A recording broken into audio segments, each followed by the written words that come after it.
01. El principio está cerca.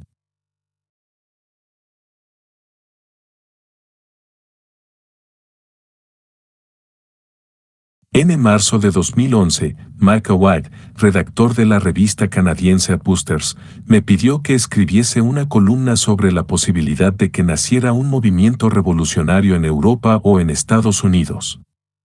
En aquel momento, lo mejor que se me ocurrió decir fue que, cuando surge un verdadero movimiento revolucionario, a todo el mundo, incluidos los propios organizadores, le coge de sorpresa. Hace poco, en pleno auge del levantamiento en la Plaza Tahrir, tuve una larga conversación al respecto con Dina Makrem-Ibid, una anarquista egipcia, que utilicé para abrir la columna. Lo curioso, me contaba mi amiga egipcia, es que una lleva haciendo esto tanto tiempo que, en cierto modo, te olvidas de que puedes ganar. Todos los años que hemos pasado organizando manifestaciones, concentraciones. Y si aparecían solo 45 personas, te deprimías. Si eran 300, te quedabas tan contenta. Entonces un día, reúnes a 50,000 y no te lo crees. De algún modo, habías descartado la idea de que eso pudiera ocurrir alguna vez. El Egipto de Hosni Mubarak era una de las sociedades más represivas de la tierra.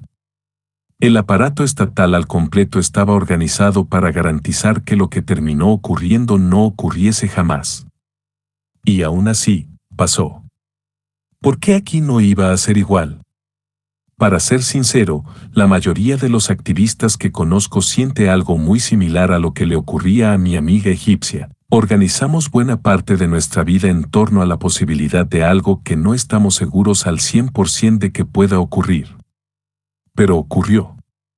Por supuesto, en nuestro caso no fue la caída de una dictadura militar, sino el surgimiento de un movimiento de masas basado en la democracia directa, una consecuencia, a su manera, tan soñada por sus organizadores, tan temida por quienes ostentan el poder último en el país y tan incierta en su resultado final como lo había sido el derrocamiento de Mubarak. La historia de este movimiento ya se ha contado en innumerables medios, desde el Occupy Wall Street Journal hasta el auténtico The Wall Street Journal, aportando diferentes motivos, puntos de vista, elencos de personajes y grados de precisión. En muchos de ellos, se ha exagerado enormemente mi propia importancia. Mi papel fue el de un puente entre acampadas. No obstante, mi objetivo en el presente capítulo no es tanto hacer una crónica histórica, ni siquiera redactar una historia, sino más bien dar una idea de lo que puede ser vivir en el epicentro de una convergencia histórica como esta. Gran parte de nuestra cultura política, incluso la existencia diaria, nos hace sentir que estos acontecimientos son sencillamente imposibles. De hecho, hay razones para creer que nuestra cultura política está diseñada para hacernos sentir así. El resultado tiene un efecto intimidatorio en la imaginación.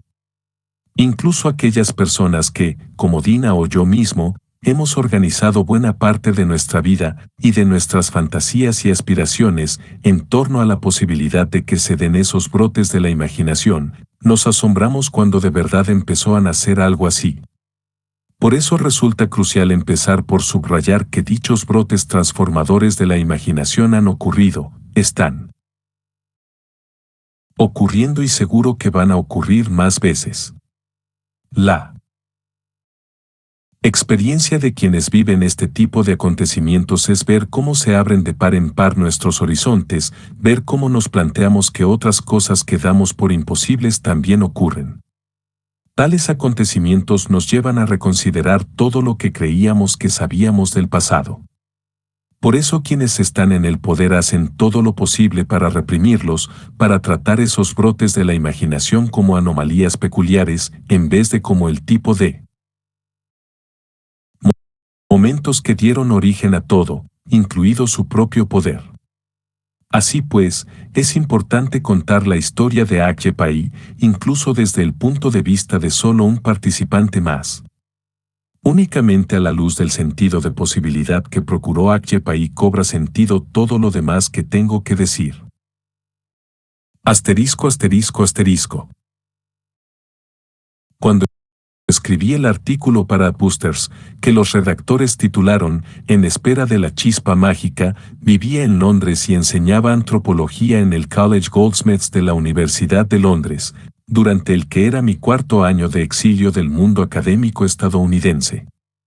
Aquel año, me había implicado bastante en el movimiento estudiantil del Reino Unido. Visité muchos de las docenas de espacios ocupados en universidades de todo el país, surgidos como protesta contra el asalto a gran escala al sistema británico de educación pública perpetrado por el gobierno conservador, y participé en la organización y en acciones de calle. Adbusters me encargó específicamente escribir un artículo en el que especulase sobre la posibilidad de que el movimiento estudiantil supusiera el inicio de una rebelión a mayor escala, a escala europea o incluso mundial. Yo era lector de Adbusters desde hacía mucho tiempo, aunque llevaba bastante poco como colaborador.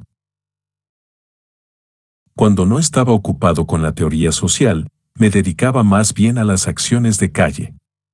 Por otra parte, Adbusters era una revista de interferencia cultural, la crearon unos publicistas subversivos que aborrecían su industria, por lo que decidieron pasarse al otro lado y utilizar sus aptitudes profesionales para subvertir el mismo mundo corporativo para cuya promoción habían sido formados. Se hicieron famosos sobre todo por crear contrapublicidad o antianuncios, por ejemplo, anuncios de moda, en los que aparecían modelos bulímicas vomitando en el baño, con una calidad de producción profesional, para después tratar de colocarlos en publicaciones convencionales o en cadenas de televisión y fracasar irremediablemente. De todas las revistas radicales, Adbusters era sin duda la más bonita, aunque muchos anarquistas consideraban que su enfoque estilístico e irónico la alejaba sin duda del núcleo duro. Empecé a escribir para ellos cuando Maike Witte me respondió en 2008 pidiéndome colaboración para una columna. Durante el verano de 2011, se interesó por convertirme en algo parecido a un corresponsal habitual en Gran Bretaña. El plan se torció cuando, durante un año de excedencia, regresé a Estados Unidos. Llegué a mi Nueva York natal el mes de julio de 2011, con la idea de pasar la mayor parte del verano haciendo turismo y concediendo entrevistas sobre un libro de publicación reciente en torno a la historia de la deuda. Pretendía, además, volver a engancharme al mundo del activismo neoyorquino, aunque con ciertas reticencias, ya que tenía la clara impresión de que ese mundo estaba más bien sumido en el caos. Me había involucrado mucho por primera vez en el activismo neoyorquino entre los años 2000 y 2003, durante el auge del movimiento por la justicia global.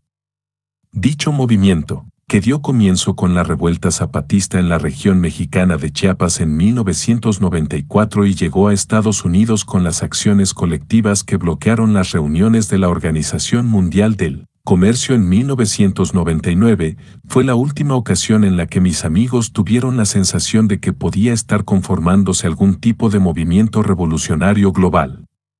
Fueron unos días emocionantes.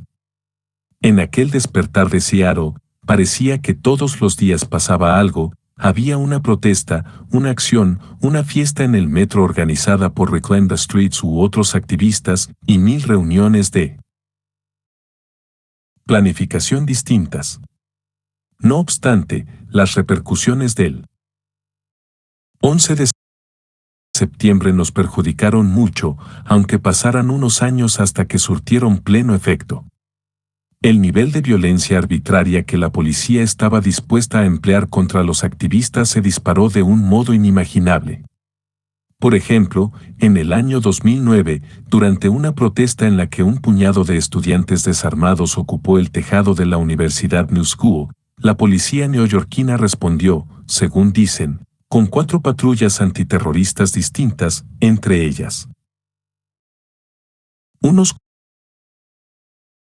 comandos que descendieron de helicópteros con todo tipo de armamento extraño propio de ciencia ficción. 4.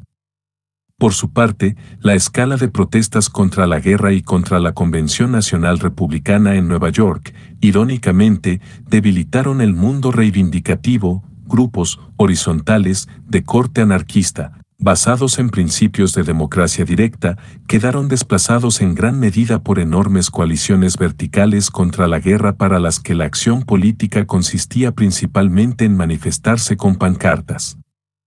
Entretanto, el mundo anarquista neoyorquino, que había integrado el epicentro del movimiento por la justicia global, casi se había reducido a organizar una feria del libro anual, destrozado por infinitas riñas personales. El movimiento 6 de abril. Ya antes de regresar en verano para dedicarme plenamente a ello, había retomado mi participación en el activismo neoyorquino cuando visité la ciudad a finales de abril, durante mis vacaciones de primavera. Mi vieja amiga Bridget Eddy, veterana de las protestas en árboles y del activismo ecologista, me invitó a ver a dos de los fundadores del movimiento juvenil egipcio 6 de abril que iban a hablar en el Black Forum, un centro de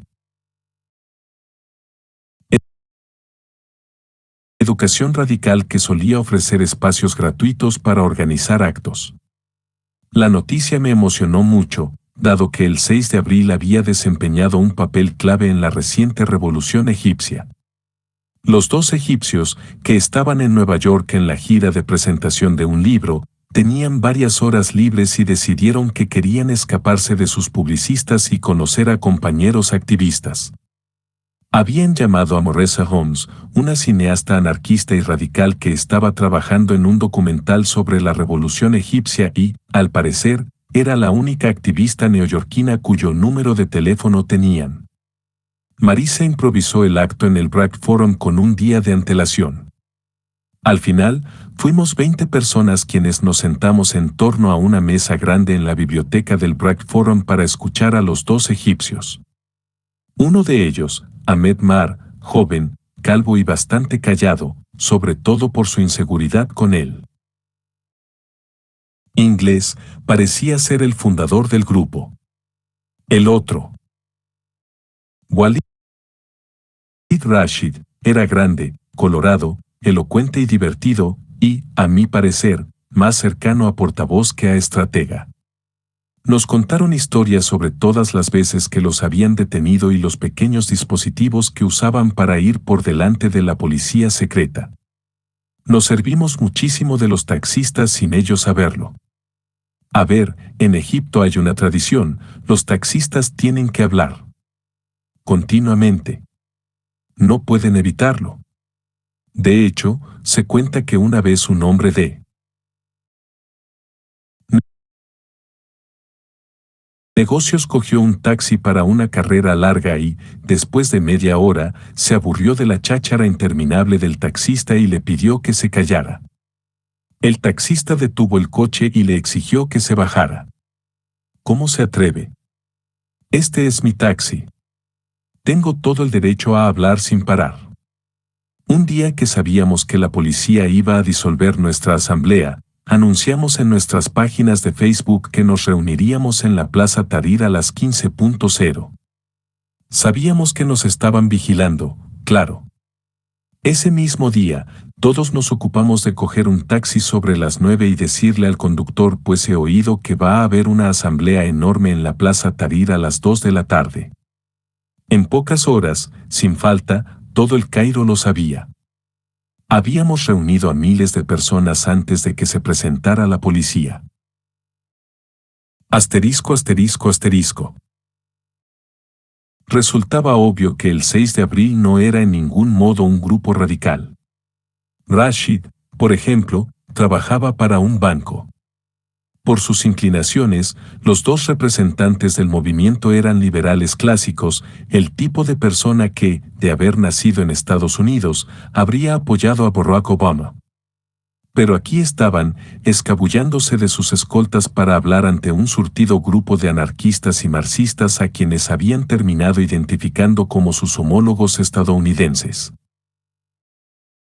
Cuando se pusieron a lanzar gases lacrimógenos contra la multitud, nos fijamos en los botes y nos dimos cuenta de una cosa, nos contaba Rashid.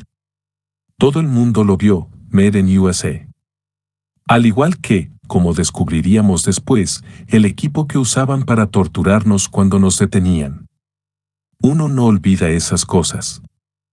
Al terminar la charla formal, Mar y Rashid querían ver el río Hudson al otro lado de la carretera, así que 6 o 7 de los más intrépidos nos lanzamos atravesando el tráfico de la West Side Highway y ocupamos un hueco junto a un muelle desierto.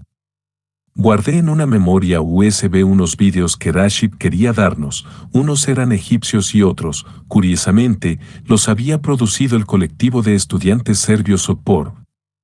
El grupo que desempeñó quizá el papel más importante en la organización de las protestas masivas y las diversas formas de resistencia no violenta que derrocaron el régimen de Slobodan Milošević a finales de 2000. Según nos explicó Rashid, ese grupo serbio era una de las principales inspiraciones del 6 de abril. Los fundadores del colectivo egipcio no solo se intercambiaron correspondencia con los veteranos de Otpor, sino que muchos además habían volado a Belgrado en los inicios de la organización para asistir a seminarios sobre técnicas de resistencia no violenta. El 6 de abril adoptó incluso una versión del logo del puño alzado de Otpor. ¿Eres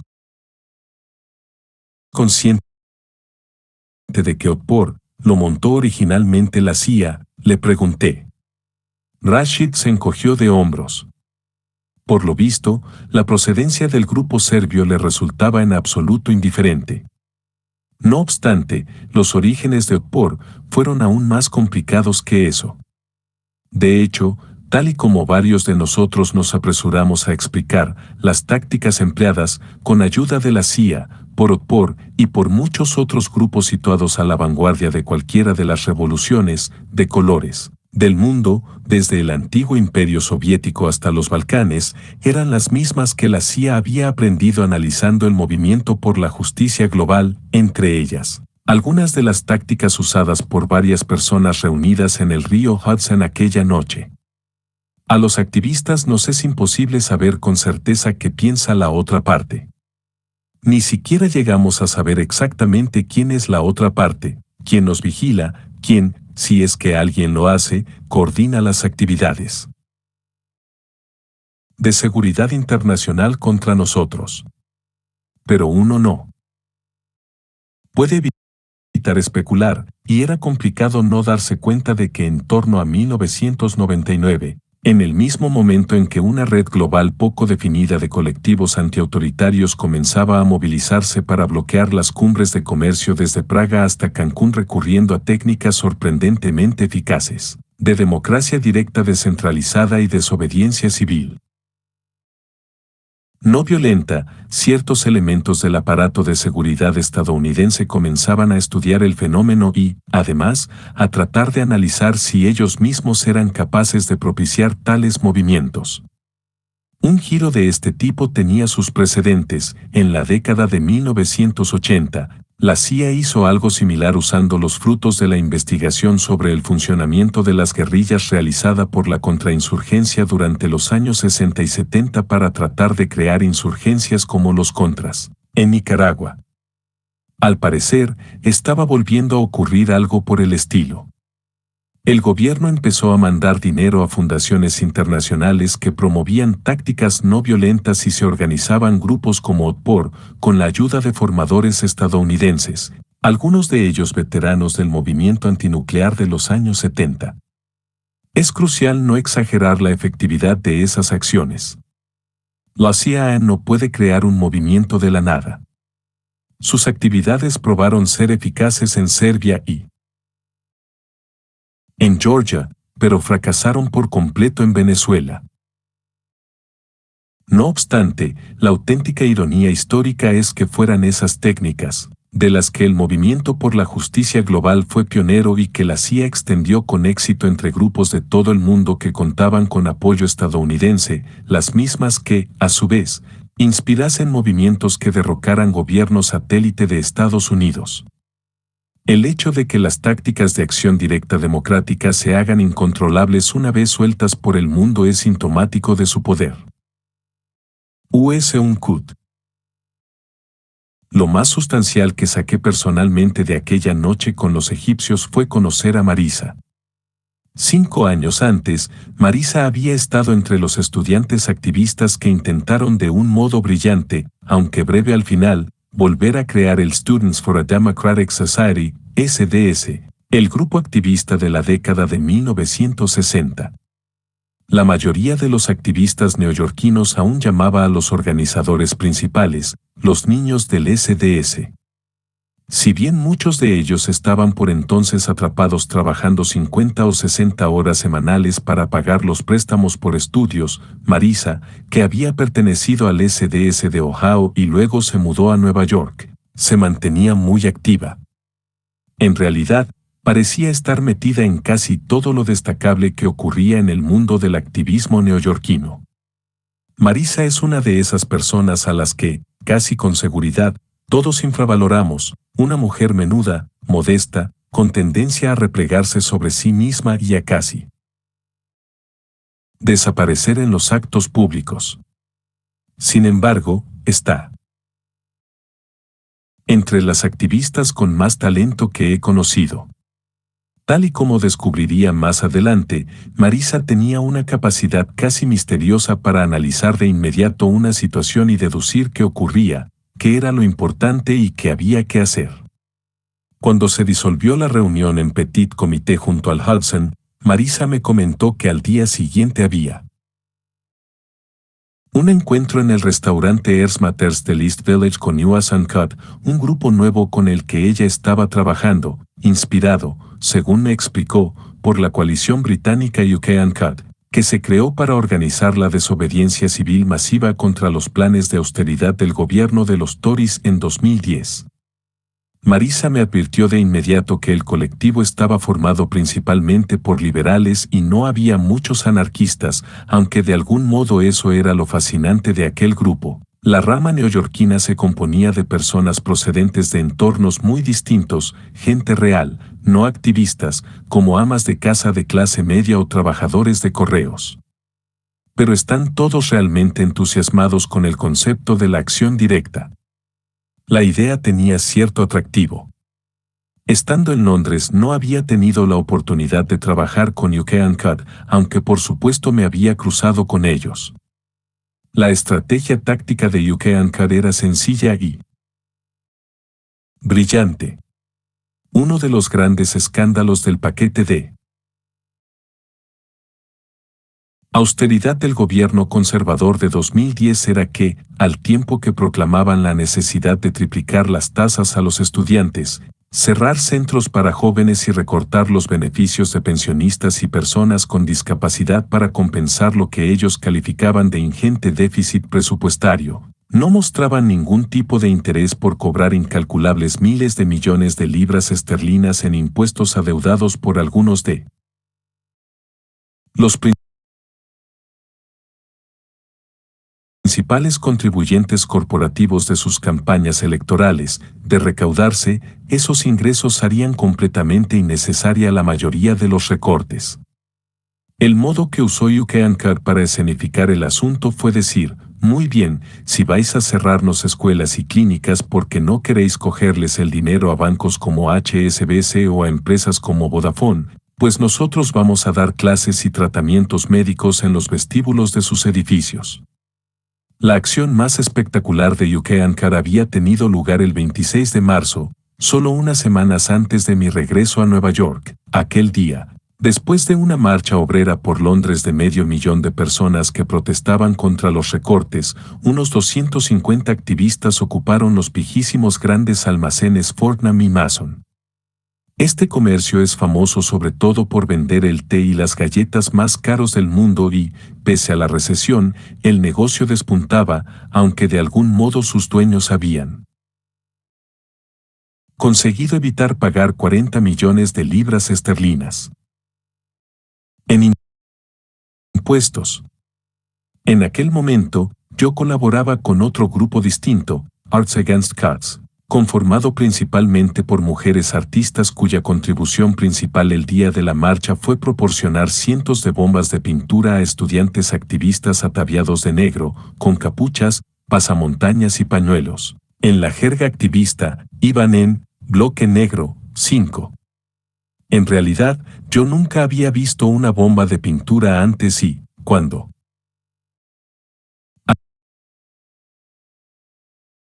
algunos de mis colegas empezaron a abrir las mochilas, recuerdo que me impresionó lo pequeñas que eran.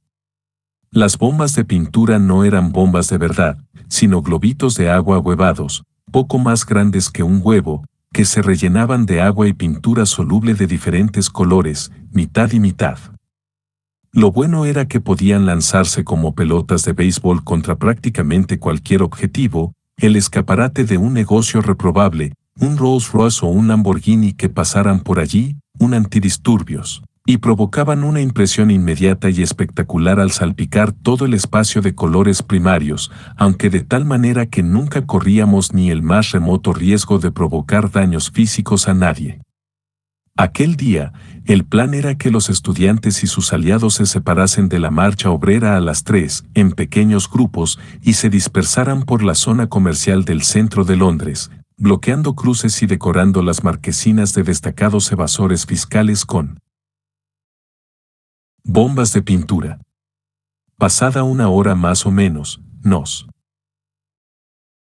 enteramos de que Buchanan había ocupado Fortnum y Mason y acudimos desperdigados para ver si podíamos ayudar. Yo llegué justo cuando los antidisturbios estaban acordonando los accesos y el último de los ocupantes que no quería arriesgarse a ser detenido se preparaba para saltar de la enorme marquesina de los grandes almacenes y caer en los brazos de los manifestantes de alrededor. El bloque negro se reunió y, tras lanzar los pocos globos que nos quedaban, nos cogimos de los brazos para frenar la línea de antidisturbios que avanzaba con intención de despejar la calle y empezar a hacer arrestos en masa. Unas semanas después, en Nueva York, aún tenía las piernas marcadas con verdugones y rasguños por las patadas recibidas aquel día en las espinillas. Recuerdo que en el momento pensé que ya entendía por qué los guerreros antiguos llevaban grebas. Cuando hay dos líneas opuestas de guerreros con escudos, una frente a la otra, lo más obvio es pegarle una patada a tu oponente en la espinilla. Asterisco, asterisco, asterisco. Cat resultó no estar nada dispuesto a acercarse ni de lejos a ese espectáculo. La reunión, tal y como ya he comentado, se celebró en el porche trasero del famoso restaurante vegetariano Earth Matters, en el Lower East Side, que vende tés de hierbas casi tan caros como los de Fortnum y Mason. De hecho, el lugar estaba lleno con una multitud tan diversa y poco convencional como Marisa había predicho. Tenían pensado realizar una acción similar a la de Buchanan en Fortnum y Mason, para protestar contra el cierre de aulas en toda la ciudad debido a los recortes presupuestarios. Iban a dar clases en el vestíbulo del Bank of America, un mastodonte financiero que no paga impuestos.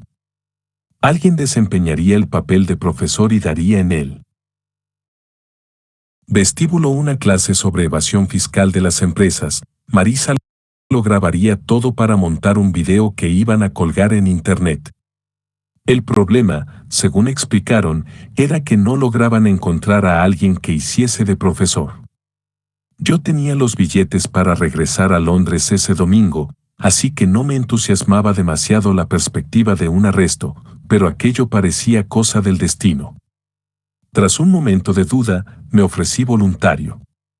Tal y como pude comprobar, no había mucho de lo que preocuparse.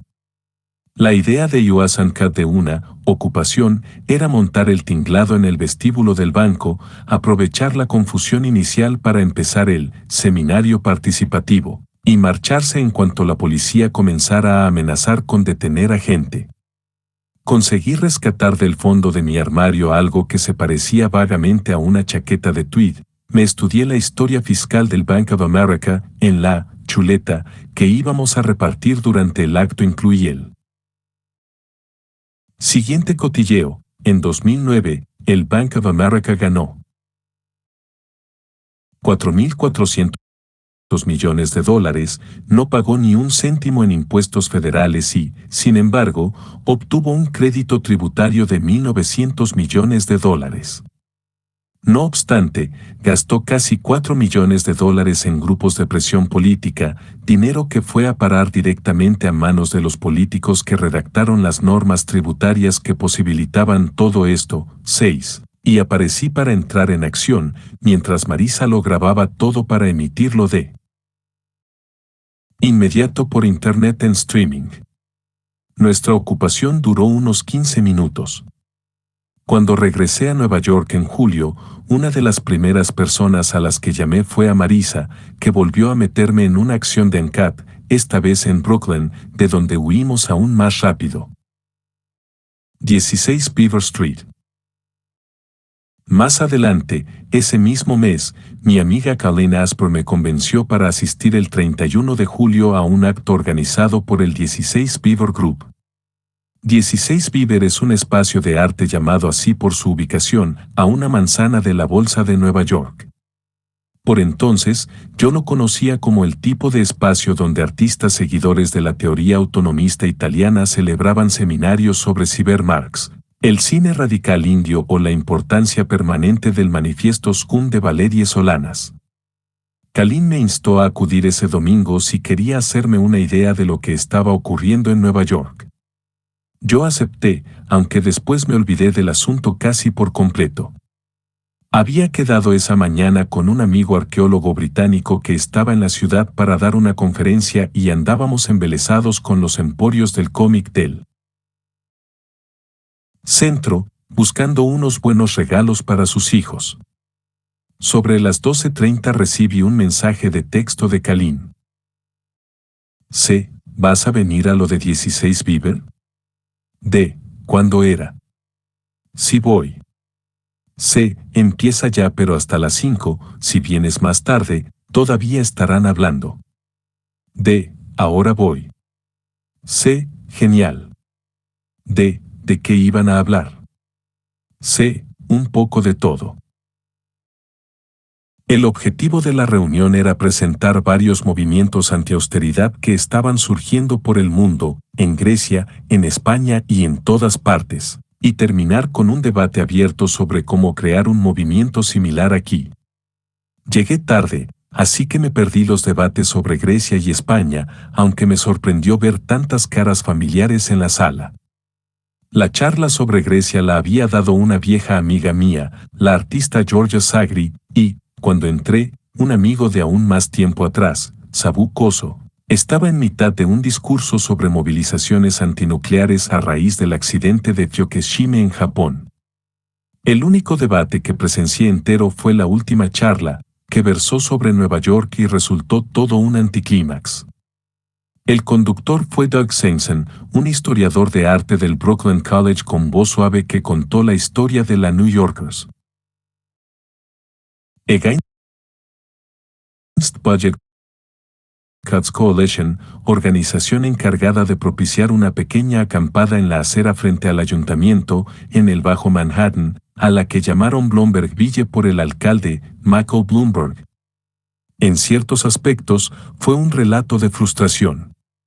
La coalición se había creado como una enorme alianza de sindicatos y grupos comunitarios de Nueva York, con el propósito expreso de avalar la desobediencia civil contra los presupuestos de austeridad draconianos de Bloomberg.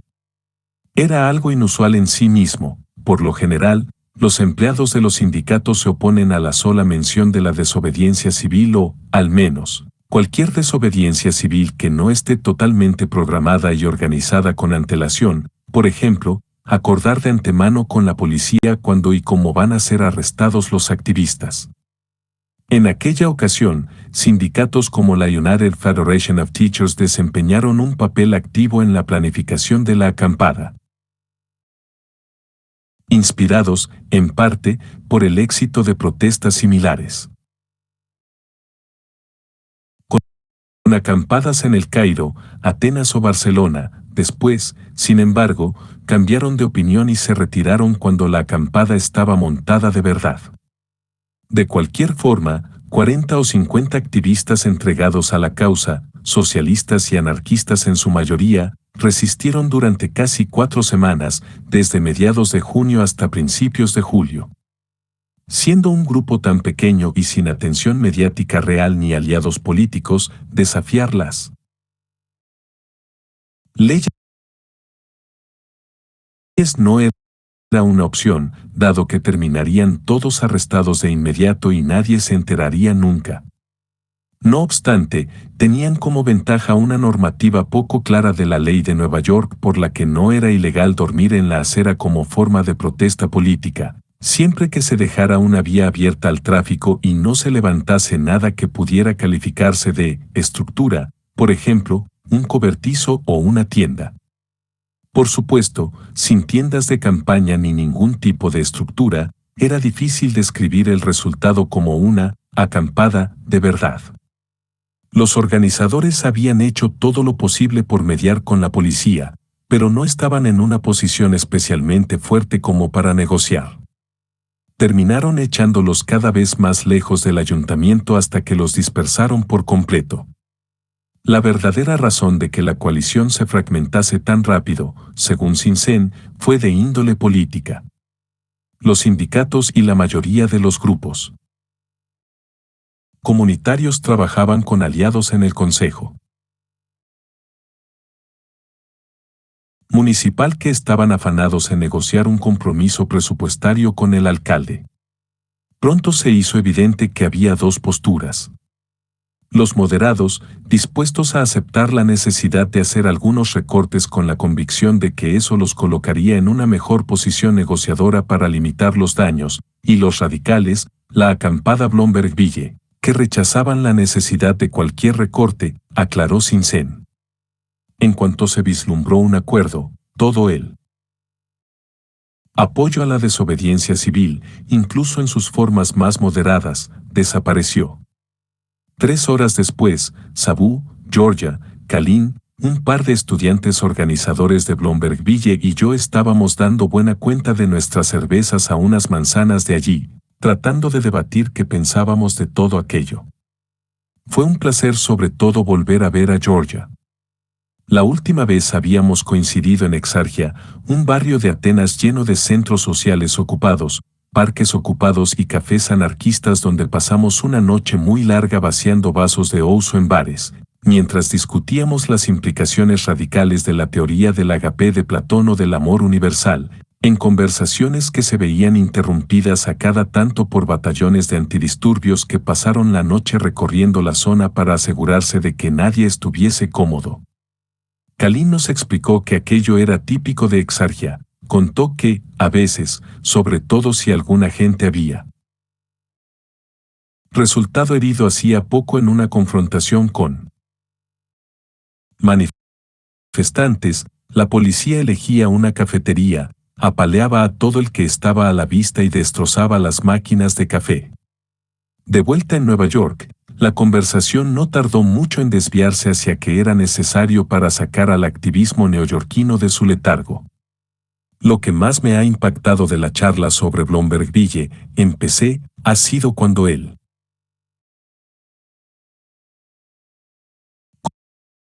conferenciante se ha puesto a decir que los moderados querían aceptar algunos recortes y los radicales rechazaban los recortes de pleno. Estaba siguiendo el discurso, asintiendo, hasta que de pronto he pensado, un momento. ¿Qué está diciendo este tío? ¿Cómo hemos llegado al punto en el que la posición radical es dejar las cosas exactamente como están? Las protestas de ANCAT y la veintena de ocupaciones de estudiantes en Inglaterra aquel año habían caído en la misma trampa.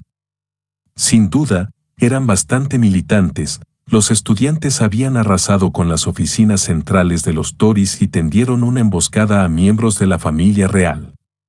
Pero no eran radicales. Si había un mensaje reaccionario, ese era, no más recortes. ¿Y qué? ¿Volver al paraíso perdido de 2009? ¿O de 1959 o 1979?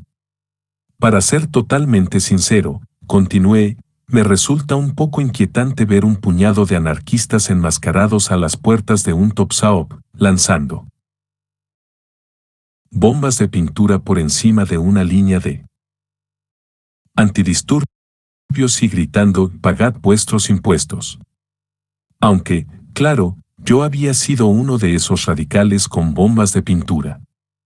¿Había alguna forma de escapar de esa trampa? Georgia estaba entusiasmada con una campaña que había visto anunciada en Adbusters con el nombre Occupy Wall Street. Cuando me describió el anuncio, me mostré bastante escéptico. No iba a ser la primera. ¿Ves que alguien trataría de bloquear la bolsa de Nueva York? Se puede decir que en algún momento de los años 80 o 90 se consiguió y, en 2001, se había planeado organizar una acción conjunta en Wall Street, justo después de los actos del FMI de aquel otoño en Washington. Pero entonces se produjeron los ataques del 11 de septiembre a 3 manzanas del lugar propuesto y tuvimos que abortar el plan. Yo suponía que hacer algo en un punto cercano a la zona cero iba a estar prohibido durante décadas, tanto en la práctica como de forma simbólica, y, más que nada, no tenía nada claro que pretendían conseguir con esa llamada a ocupar Wall Street. Nadie estaba muy seguro de ello. No obstante, a Georgia también le llamó la atención otro anuncio que vio en la red sobre una llamada Asamblea General, una reunión organizativa para planificar la ocupación de Wall Street, fuera lo que fuese aquello. Según nos explicó, en Grecia empezaron así. Ocuparon la Plaza Sindagma, una plaza pública junto al Parlamento, y crearon una auténtica asamblea popular, una nueva ágora, basada en los principios de la democracia directa. 7. Nos contó que Adbusters estaba luchando por hacer algún tipo de acción simbólica. Querían que decenas de miles de personas bajaran a Wall Street, plantaran allí sus tiendas y se negaran a marcharse hasta que el gobierno aceptase una exigencia básica. Si iba a haber una asamblea, tenía que celebrarse de antemano, para determinar cuál sería exactamente esa exigencia, que Obama crease una comisión para reinstaurar la Glass-Steagall, la ley de la época de la depresión que había evitado en su momento que los bancos comerciales participaran de la especulación del mercado, o que aprobara una enmienda constitucional para abolir el concepto de persona corporativa, 8, u otra cosa. Según apuntó Kalin, Adbusters la fundaron principalmente trabajadores del mundo de la publicidad y su estrategia tenía todo el sentido desde el punto de vista del marketing. Coge un eslogan llamativo, asegúrate de que expresa lo que tú quieres y no dejes de machacarlo. No obstante, Georgia se preguntaba si ese tipo de lectura era siempre una virtud para un movimiento social. A menudo, el poder de una obra de arte radica precisamente en que no sabes con mucha seguridad qué trata de expresar.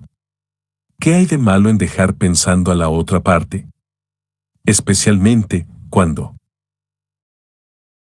no fijar las cosas te permite ofrecer un foro para un descontento que todo el mundo siente, pero no ha encontrado la forma de expresar. Georgia coincidía en esta visión.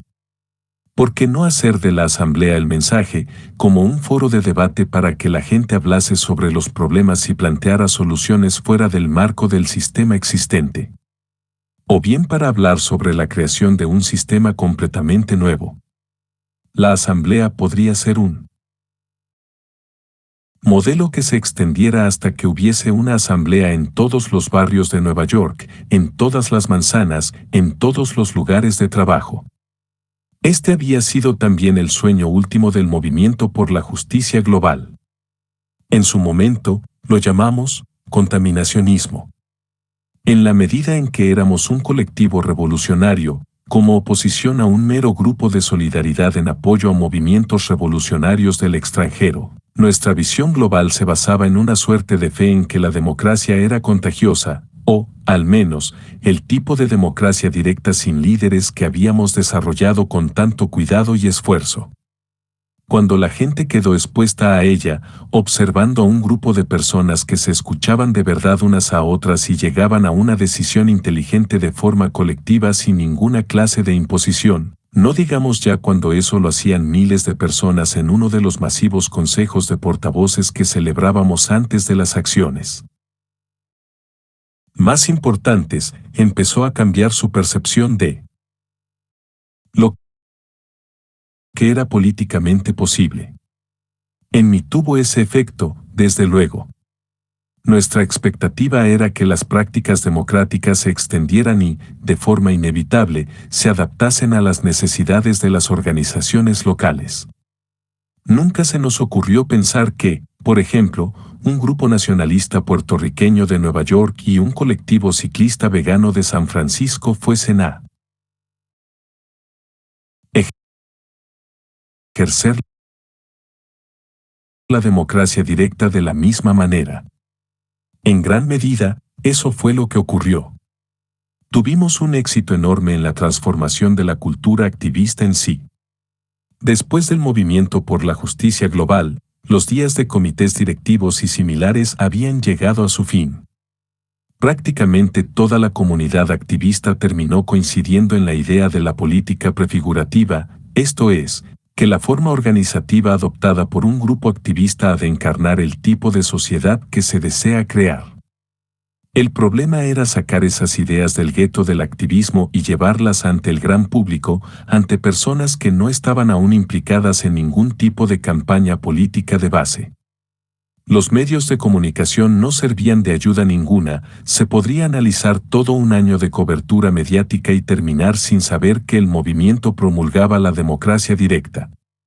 Por tanto, para que funcionase el contaminacionismo, teníamos que implicar de verdad a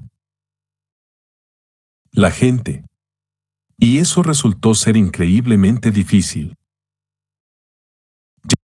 Llegamos a la conclusión de que quizá esta vez fuera diferente. Después de todo, esta vez no era que el tercer mundo se viese afectado por una crisis financiera y unos devastadores planes de austeridad. Esta vez, la crisis la teníamos en casa. Nos comprometimos todos a acudir a la Asamblea General. 2 de agosto.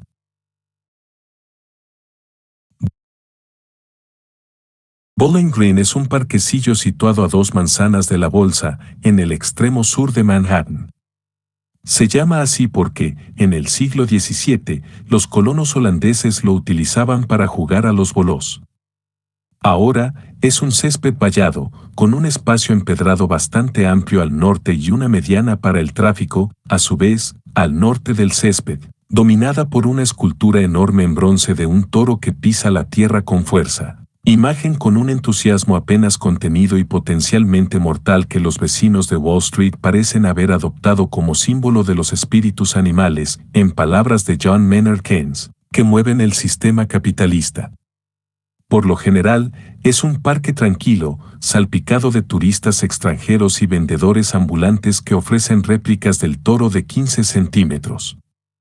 Eran alrededor de las 16:30 del día de la Asamblea General y yo llegaba algo tarde a la reunión de las 4, aunque de forma intencionada esta vez. Había dado un rodeo para pasar directamente por Wall Street y hacerme una idea de la presencia policial. Era peor de lo que me había imaginado. Se veían policías por todas partes, 2 secciones distintas de agentes uniformados paseándose y buscando algo que hacer, 2 patrullas distintas de policía montada haciendo de centinelas en las calles adyacentes, policías en moto corriendo arriba y abajo junto a las barricadas de hierro levantadas después del 11 de septiembre para evitar los ataques suicidas con bombas. Y era una tarde de martes normal. Cuando llegué a Bowling Green lo que encontré fue, si cabe, aún más desalentador. Al principio, no estaba seguro de haber aparecido siquiera en la reunión correcta. Ya había un mitin en marcha. 2 cámaras de televisión apuntaban hacia un escenario improvisado, decorado con pancartas gigantes, megáfonos y montones de carteles impresos. Un hombre alto de rastes con el pelo suelto estaba dando un apasionado discurso sobre la resistencia frente a los recortes presupuestarios ante una multitud de unas 80 personas, dispuestas a su alrededor en un semicírculo. La mayoría parecía ligeramente aburrida e incómoda, incluido, según pude ver, el personal de informativos, ya que aparentemente los cámaras habían dejado el equipo desatendido. Vi a Giorgio un poco apartada, con el ceño fruncido, mirando a la gente congregada en él. Escenario 9. Un momento, ¿esa gente es del WWP? Pregunté. Sí, son del WWP. Llevaba unos años fuera de la ciudad, así que tardé un poco en reconocerlos. Para la mayoría de los anarquistas, el Workers' World Party, WWP, era nuestro mayor archienemigo activista. En apariencia, estaban liderados por un reducido cuadro de líderes,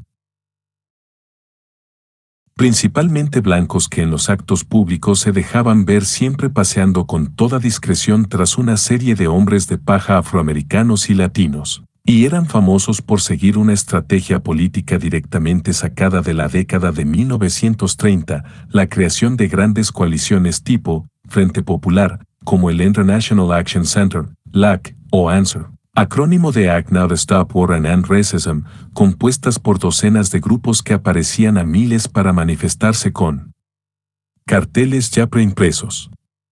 Muchos de los miembros rasos de esos grupos de coalición se veían atraídos por la retórica militante y el suministro aparentemente infinito de efectivo, pero vivían en una feliz ignorancia respecto a las posiciones reales del Comité Central sobre cuestiones de calado mundial. Dichas posiciones eran casi una caricatura del marxismo-leninismo más férreo, hasta tal punto que muchos de nosotros especulamos a veces con que en realidad fuesen una especie de broma muy elaborada, creada por el FBI. Por ejemplo, el WWP todavía apoyaba la invasión soviética de Checoslovaquia de 1968 y la represión china de las protestas prodemocráticas en la plaza de Tiananmen y adoptaba un corte antiimperialista tan estricto que no solo se oponía a cualquier intervención en el extranjero de Estados Unidos, sino que además apoyaba activamente a cualquiera que el gobierno estadounidense afirmase reprobar, desde el gobierno de Corea del Norte hasta las milicias Hutu de Ruanda. Los anarquistas solían llamarlos los estalinistas.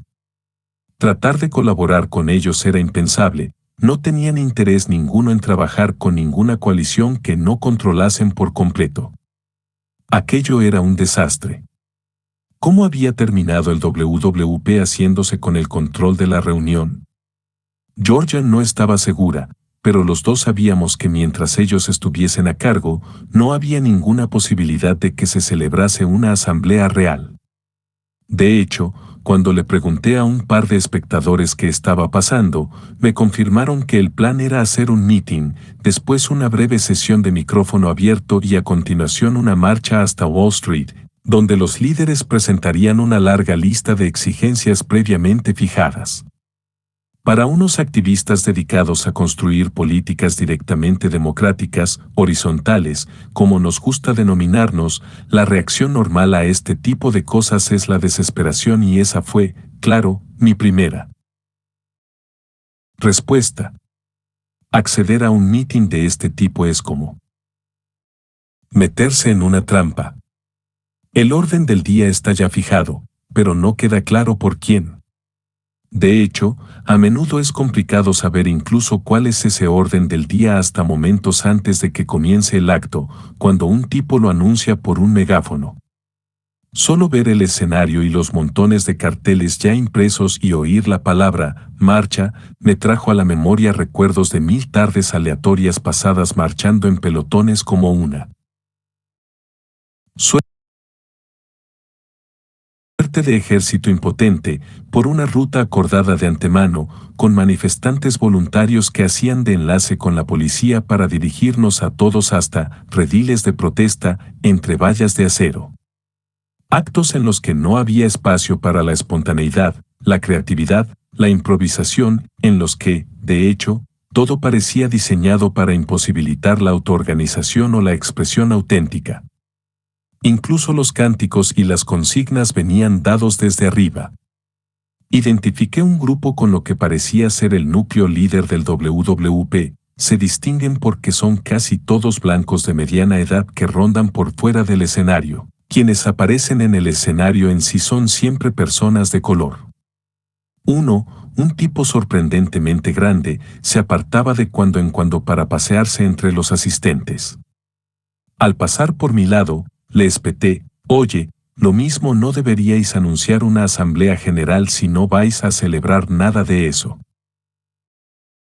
Quizá tendría que habérselo planteado con menos educación. Bajó la mirada y me respondió: «Vaya, perfecto, eso sí que es solidaridad, ¿eh? Insultar a los organizadores. Mira, te voy a decir una cosa, si no te gusta, puedes irte».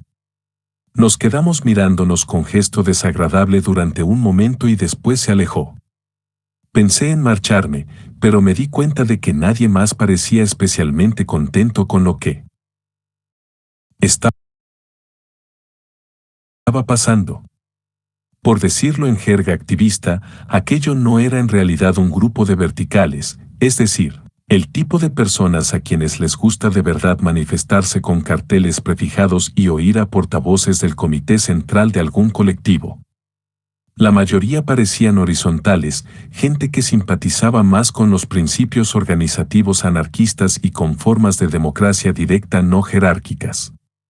Vi al menos a un Wobbly, un joven de gafas oscuras con una camiseta negra de Industrial Workers of the World, IWW, a varios estudiantes universitarios con símbolos zapatistas y a unos cuantos tipos claramente anarquistas. También divisé a varios antiguos amigos, entre ellos, Sabu, con otro activista japonés que yo había conocido en 2001, en Quebec, durante varias acciones de calle. Al final, Georgia y yo nos miramos y nos dimos cuenta de que estábamos pensando lo mismo. ¿Por qué somos tan condescendientes? ¿Por qué siempre que vemos que pasa algo así mascullamos algo y nos marchamos a casa? Aunque creo que en aquel momento lo planteamos más bien como, ¿sabes qué? A tomar por culo con todo esto. Anunciaron una asamblea general y vamos a hacerla. Así pues, me acerqué a un desconocido que parecía propio para la ocasión, un joven coreano-estadounidense que miraba irritado al escenario. Después me enteré de que se llamaba Chris y era un anarquista que colaboraba con Food Not Bombs, pero en aquel momento lo único que sabía de él era que parecía estar muy harto. «Oye», le dije, «una cosa. Si algunos decidimos largarnos y hacer una asamblea general de verdad, ¿te interesaría venirte?» «¿Por qué? ¿Es que hay gente hablando de hacerlo?» «Bueno, nosotros». «Joder, ya te digo». «¿Cuándo?» La verdad, empezó el joven que había al lado de Chris, cuyo nombre, según supe después, era Matt Prasto y que, como Chris, se convertiría luego en un organizador clave de OWS. Estaba a punto de largarme, pero para eso lo mismo me quedo. Entonces, con ayuda de Chris y Matt, Georgia y yo reunimos a algunos de los horizontales más evidentes y formamos un grupito de unas 20 personas al fondo del parque, lo más lejos que pudimos de los micrófonos. Casi de inmediato, aparecieron varios delegados del mitin principal para pedir que volviésemos. Los delegados no eran gente del WWP, ellos suelen quedarse al margen de este tipo de cosas, sino jóvenes. Estudiantes, caras nuevas, con camisas abotonadas. «Genial, son de la ISO», le murmuré a Georgia. La ISO es la International Socialist Organization. En el espectro del activismo, el WWP quizás sea el polo opuesto a los anarquistas, pero la ISO ocupa un molesto lugar intermedio, todo lo cerca que puede estarse de un grupo horizontal, pero sin serlo. Son trotskistas y, en principio, están a favor de la acción directa, de la democracia directa y de estructuras horizontales de todo tipo, pese a que en todas las reuniones su papel principal parecía ser desalentar a los elementos más radicales para no poner en práctica ninguna de ellas. Lo frustrante de la ISO es que, individualmente, resultaban ser buenas personas por lo general. La mayoría eran muchachos agradables, casi todos estudiantes, increíblemente bien intencionados y, al contrario que los del WWP, sus altos cargos, porque, pese al apoyo teórico a la democracia directa, el grupo en sí tenía una estructura de mando jerárquica, con una organización muy férrea, si les permitían colaborar con coaliciones amplias que ellos no controlasen, aunque fuese con las miras puestas en la posibilidad de hacerse con el mando. Eran sin duda las personas adecuadas para meterse allí y tratar de mediar. Creo que todo esto es un malentendido, dijo uno de los jóvenes ante nuestro círculo escindido. Este acto no está organizado por ningún grupo en solitario. Es una coalición abierta de grupos de base e individuos dedicados a luchar contra el paquete de austeridad de Bloomberg. Hemos hablado con los organizadores. Dicen que por supuesto que se va a celebrar una asamblea general cuando hayan terminado de hablar los portavoces. Eran 3, todos jóvenes y muy presentables. Me percaté además de que, en un momento u otro, los 3 usaron exactamente la misma frase. Una coalición abierta de grupos de base e individuos. No podíamos hacer mucho. Si los organizadores prometían una asamblea general, teníamos que darles al menos una oportunidad. Así que obedecimos de mala gana y volvimos a la reunión. Huelga decir que no se celebró ninguna asamblea general. La idea de los organizadores de una asamblea parecía ser una sesión de micrófono abierto, en la que cualquier persona de entre los asistentes tuviera unos minutos para expresar su posición política general o sus reflexiones sobre algún asunto en particular antes de emprender la marcha previamente ordenada. A los 20 minutos le llegó el turno de palabra a Georgia. He de aclarar que Georgia es artista de performance de profesión.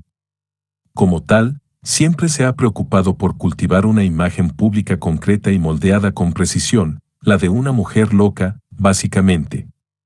Esas imágenes públicas siempre se basan en algunos elementos de la personalidad real del individuo y, en el caso de Georgia, se especulaba mucho entre sus amigos más cercanos sobre cuánto habría de ella en su alter ego. De hecho, es una de las personas más impulsivas que he conocido jamás. No obstante, en ciertos momentos y lugares, Georgia tenía un truco para dar exactamente en el clavo, por lo general, echando por tierra todas las presunciones sobre lo que se suponía que iba a ocurrir en realidad. Georgia empezó sus 3 minutos de intervención afirmando: esto no es una asamblea general. Esto es un mitin montado por un partido político. No tiene nada que ver con el movimiento global de la Asamblea General, una declaración cargada de referencias a las asambleas griegas y españolas y a su exclusión sistemática de representantes de grupos políticos organizados.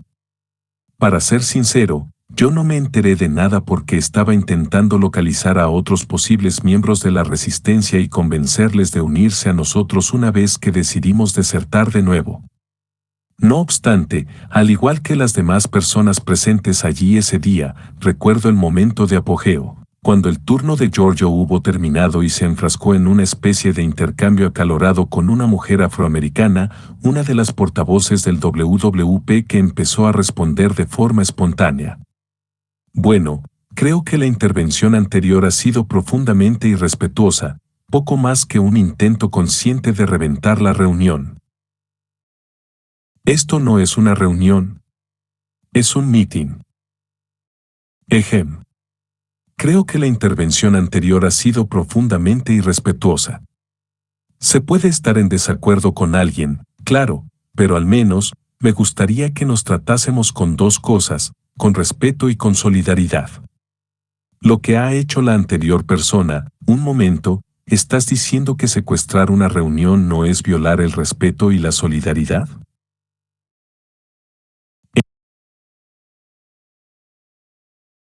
En En ese momento intervino otro portavoz del WWP, con un tono de asombrada indignación fingida: no me puedo creer que acabes de interrumpir a una persona negra.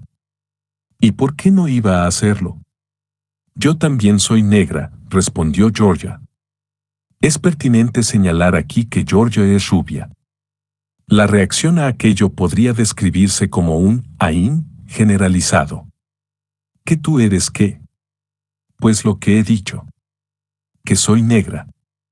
¿Crees que eres la única persona negra que hay aquí o qué? 10.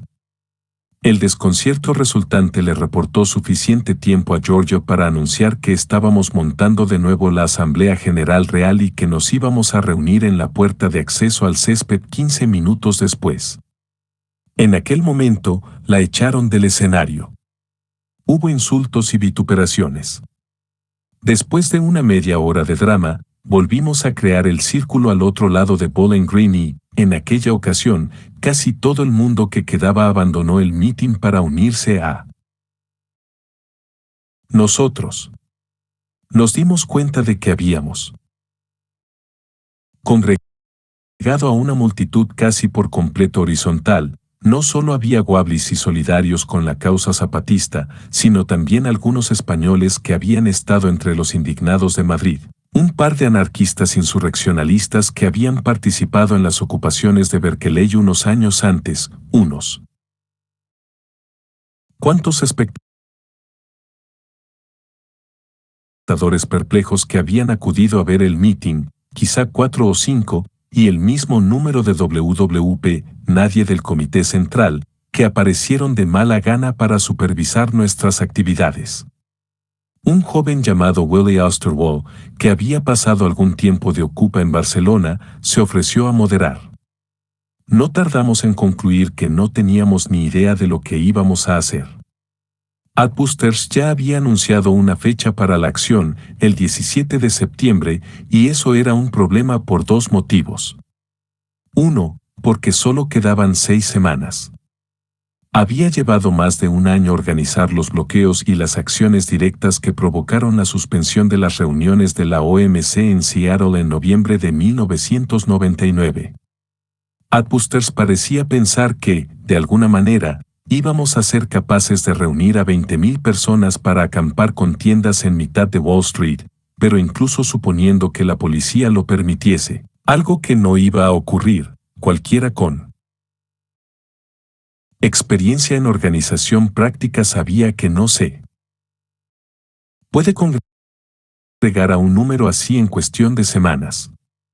Reunir tal multitud suponía, como casi siempre, traer a gente de todo el país, lo que requería tener grupos de apoyo en diferentes ciudades y, sobre todo, autobuses, algo que, a su vez, exigía organizar diversas vías de financiación, dado que, hasta donde sabíamos, no teníamos dinero por ninguna parte. ¿O sí? Se rumoreaba que Adbusters tenía dinero. No obstante,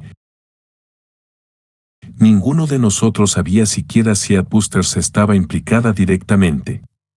No tenía ningún representante en la reunión. El segundo motivo era que no había manera de bloquear Wall Street el 17 de septiembre, porque ese día era sábado. Si íbamos a hacer algo que pudiera tener un impacto directo, o dejarse notar, entre los ejecutivos de Wall Street, debíamos idear alguna forma de permanecer todavía en la zona el lunes a las 9 de la mañana. Y ni siquiera estábamos seguros de que la bolsa fuese el objetivo ideal.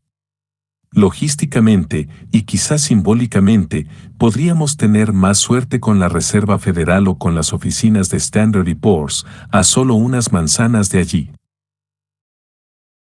Asterisco, asterisco, asterisco.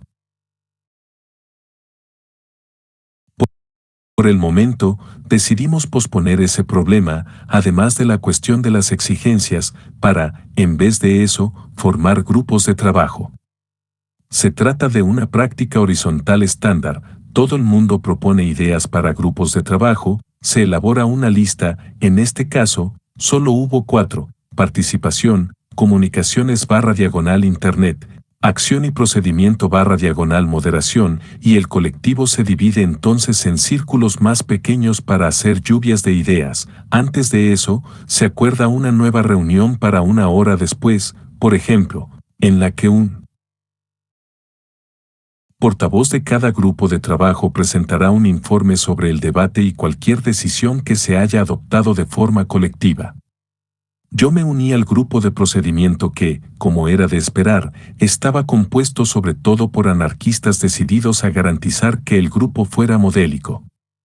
De inmediato, establecimos que el grupo funcionaría por consenso, con la opción de apoyarse en un voto de 2/3 si se llegaba a un punto muerto, y que siempre habría al menos 2 moderadores, un hombre y una mujer, uno para asegurar que la reunión siguiera su curso y otro para llevar el turno de palabra, es decir, hacer la lista de las personas que pidieran intervenir.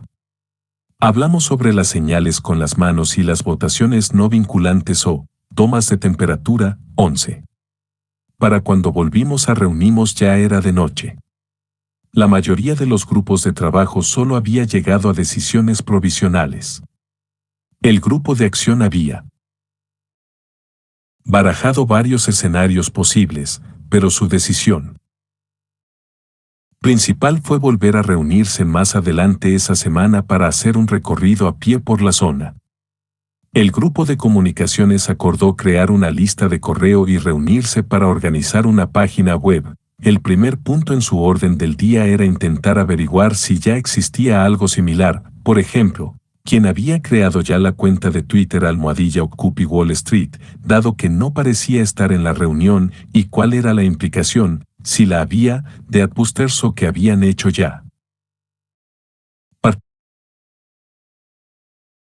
Participación decidió reunirse el jueves para diseñar folletos y tratar de pensar en cómo autodefinirnos, sobre todo en relación con la coalición ya existente contra los recortes.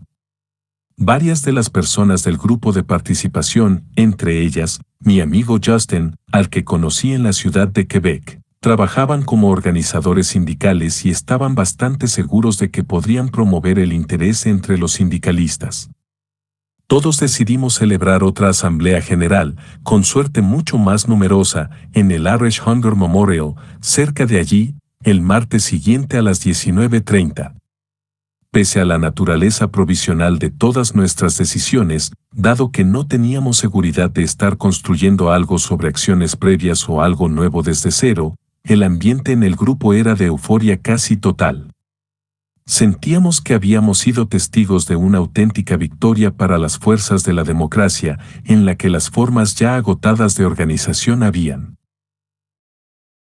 quedado por fin a un lado. En Nueva York, una victoria como aquella era casi totalmente inaudita.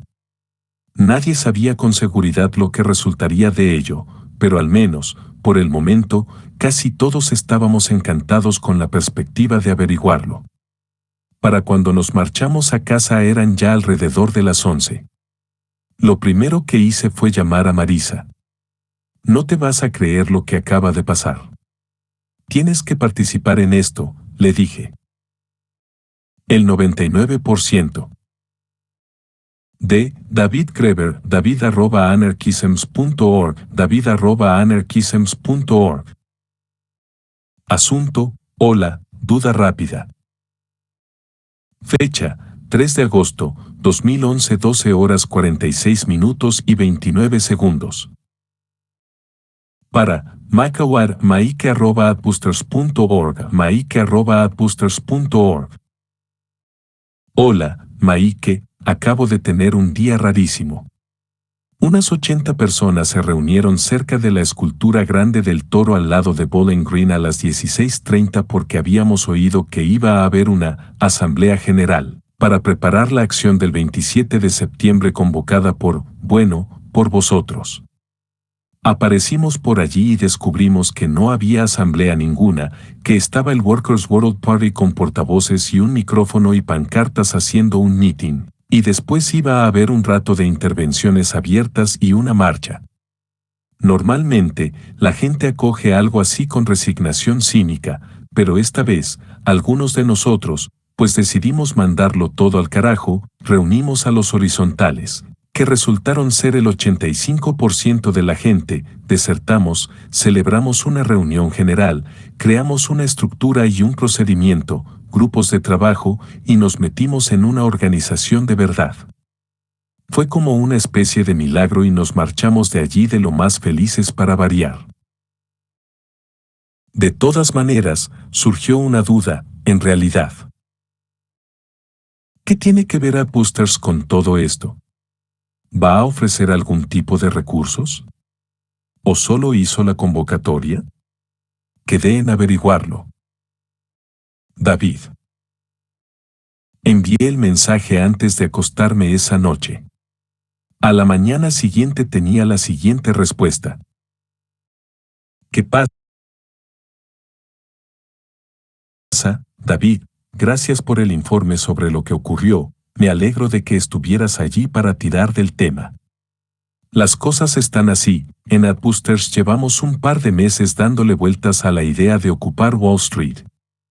El 7 de junio, enviamos un correo a nuestra lista de 90,000 simpatizantes con una nota breve en la que lanzábamos la idea. La respuesta fue increíblemente positiva, así que decidimos seguir adelante con ello. El número actual de la revista, el que está llegando ahora a los kioscos, AdBoosters N grados 97, la política del posanarquismo, incluye un póster a doble página que convoca a la ocupación el 17 de septiembre. La cubierta de la edición estadounidense además tiene una imagen en miniatura de almohadilla Occupy Wall Street. Será como un detonador lento que irá extendiendo la idea de la ocupación por el mundo angloparlante durante un mes o más. En ese momento, decidimos que, en vista de lo limitado de nuestros recursos y nuestro personal, el papel de AdBoosters solo podía ser difundir el meme y esperar que los activistas locales se vieran con fuerzas para hacer realidad el acto, siguiendo el modelo de España, donde la gente, no los partidos políticos ni las organizaciones, lo decidieron todo. La Asamblea General, a la que asististe, la organizó un grupo no afiliado, el mismo que estaba tras No Cut San Wasi y Bloombergville, una acampada de protesta contra los recortes que duró unas 2 semanas. Yo estuve en contacto con Doug Simpson de No Cut San Wasi. No sé nada de Doug ni por qué el Workers' World Party se apoderó de la asamblea, ni si eso estaba previsto desde el principio. Mika. AdBoosters solo había lanzado una idea. Ya lo habían hecho antes muchas veces, sin obtener ningún resultado. No obstante, esta vez parecía que grupos de todo tipo, aparentemente no relacionados entre sí, trataban de aferrarse a ello. Aún así, nosotros fuimos quienes terminamos creando de verdad la organización sobre el terreno. Para el día siguiente, la lista de correo de nuestro pequeño grupo estaba preparada y toda la gente que había asistido a la reunión original se puso a intentar averiguar quiénes éramos, cómo nos íbamos a llamar, qué íbamos a intentar hacer en realidad. De nuevo, se empezó otra vez con la cuestión de una exigencia única. Tras lanzar varias ideas iniciales, cancelación de deuda, abolición de las leyes sobre permisos para legalizar la libertad de reunión, abolición de la persona corporativa, Matt Prasto, quien, junto a Chris, estuvo entre los primeros en unirse a nosotros en Bowling Green, dejó el asunto a un lado. Por un tiempo al señalar que en realidad había 2 tipos de exigencias. Algunas eran factibles, como la sugerencia de AdBoosters, publicada en una de sus primeras convocatorias publicitarias, de exigir una comisión para estudiar la reinstauración de la Glass-Steagall. Quizá fuese una buena idea, pero ¿de verdad alguien iba a arriesgarse a sufrir brutalidades y detenciones para que se crease una comisión? Crear una comisión es lo que suelen hacer los políticos cuando no quieren poner en marcha ninguna acción real. Por otro lado, estaba el tipo de exigencias que se hacen porque uno sabe que, aunque mayorías aplastantes de estadounidenses las considere una buena idea, probablemente nunca vayan a materializarse con el orden político existente, como la abolición de los grupos de presión corporativos. Pero ¿cuál era nuestra labor? ¿Presentarnos con una visión de un nuevo orden político o ayudar a crear un modo de que todo el mundo pudiera hacerlo? ¿Quiénes éramos, en cualquier caso, para aparecer con una visión de un nuevo orden político? Hasta el momento, no pasábamos de un puñado de personas que habían asistido a una reunión. Si a todos nos atraía la idea de crear asambleas generales, era porque las veíamos como un foro para que la aplastante mayoría de estadounidenses que quedaba fuera del debate político desarrollase sus propias ideas y visiones. Eso pareció resolver la cuestión para muchos de nosotros. Sin embargo, condujo a otra duda: ¿cómo exactamente íbamos a describir esa aplastante mayoría de estadounidenses que había quedado fuera del debate político? ¿A quiénes íbamos a pedir que se unieran a nosotros? ¿A los oprimidos? ¿Los excluidos? ¿El pueblo? Todas las viejas fórmulas parecían manidas e inapropiadas. ¿Cómo enmarcarlo todo de manera que resultara evidente por qué ocupar Wall Street era la forma obvia de reclamar tener voz? Aquel verano casi no había parado de conceder entrevistas sobre la deuda, ya que acababa de escribir un libro al respecto y me habían pedido que interviniese, de vez en cuando, en espacios como la CNN, The Wall Street Journal e incluso el New York Daily News, o, al menos, en sus blogs. Raramente salgo en los programas de verdad o en las ediciones impresas. Por tanto, había procurado estar al tanto del debate económico estadounidense. A partir de mayo, al menos, cuando el economista Joseph Stiglitz publicó una columna en Vanity Fair con el título «Del 1%, por el 1% y para él». 1%, se habló mucho en columnas de prensa y en blogs de economía sobre el hecho de que el 1 o el 2% de la población habían llegado a hacerse con un porcentaje cada vez mayor de la riqueza nacional, mientras que los ingresos del resto estaban estancándose o reduciéndose en términos reales. Lo que me sorprendió especialmente del argumento de Stiglitz fue la conexión entre riqueza y poder. El 1% eran quienes creaban las normas sobre él. Funcionamiento del sistema político y quienes lo habían convertido en un sistema basado en el soborno legalizado. La riqueza engendra poder, y éste engendra más riqueza. Durante el escándalo de los ahorros y préstamos de la década de 1980, cuyas dimensiones, para los niveles actuales, resultan casi pintorescas, una comisión del Congreso le preguntó al banquero Charles Keating si con los $1.500 millones que había repartido entre unos cuantos funcionarios electos clave se podía comprar de verdad influencia. Eso espero, desde luego, contestó. Lo personal y lo político están hoy por hoy en perfecta alineación. Prácticamente todos los senadores de Estados Unidos y la mayoría de los representantes de la Cámara son miembros del 1% de arriba cuando llegan, se mantienen en el cargo gracias al dinero del 1% de arriba y saben que si sirven bien al 1% de arriba, serán recompensados por ese 1% cuando abandonen el cargo. 12. El 1% ostentaba la aplastante mayoría de los valores y otros instrumentos financieros y, además, hacía la mayor parte de las contribuciones a las campañas. En otras palabras, exactamente ese porcentaje de la población era el que podía convertir su riqueza en poder político y usar ese poder político para acumular aún más riqueza.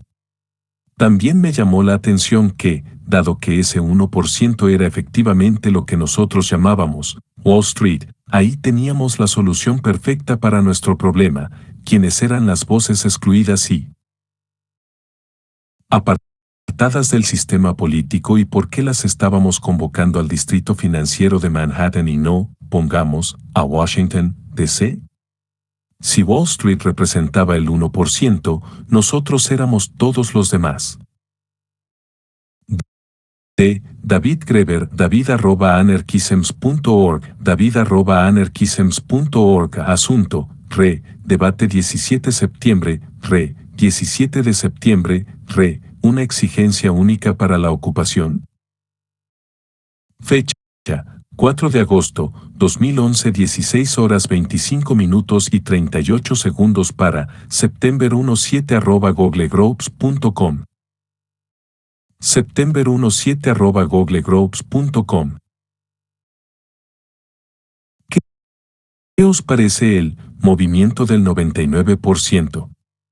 Los dos partidos gobiernan en nombre del 1% de los estadounidenses que han recibido prácticamente todas las ganancias del crecimiento económico, que son las únicas personas que se han recuperado por completo de la recesión de 2008, que controlan el sistema político, que controlan casi toda la riqueza financiera. Así que si los dos partidos representan al 1%, nosotros representamos al 99% cuyas vidas han quedado básicamente fuera de la ecuación. David.